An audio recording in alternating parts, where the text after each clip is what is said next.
ഒരുപാട് പേർക്ക് തീരാ നഷ്ടങ്ങളായി ഇന്നും നിലനിൽക്കുന്നൊരു ദുഃഖം. പല ചികിത്സകളും നടത്തി പരിഹാരം കാണാതെ സങ്കടത്തിലേക്ക് ആഴ്ന്നുപോയ ജീവിതങ്ങൾ എത്രയാണ്.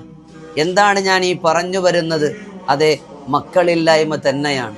ഒരുപാട് പേർ തനിക്ക് താലോലിക്കാനും കൊഞ്ചിക്കാനും കളിപ്പിക്കാനും സ്നേഹം പങ്കിടാനും ഒരു കുഞ്ഞിനെ വേണമെന്ന വലിയ പ്രതീക്ഷകളുമായി ജീവിതം കഴിച്ചുകൂട്ടി മക്കളില്ലാത്ത വേദനയും പേറി കഴിയുന്നവർ.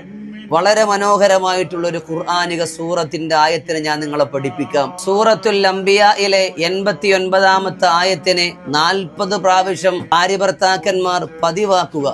അല്ലാഹു തആല ഹൈറായ സന്താനങ്ങളെ കൊണ്ട് നിങ്ങൾ അനുഗ്രഹിക്കും. ഏതാണ് ആയത്ത്?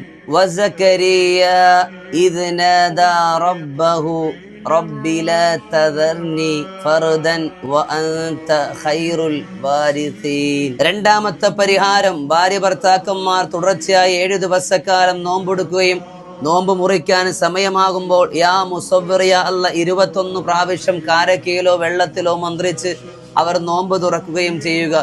ശാരീരിക ബന്ധത്തിൽ ഏർപ്പെടുകയും ചെയ്യുക. അല്ലാഹു തആല ഹൈറായ നിലക്ക് മക്കളെ കൊണ്ട് നിങ്ങളെയും നമ്മളെയും അനുഗ്രഹിക്കട്ടെ.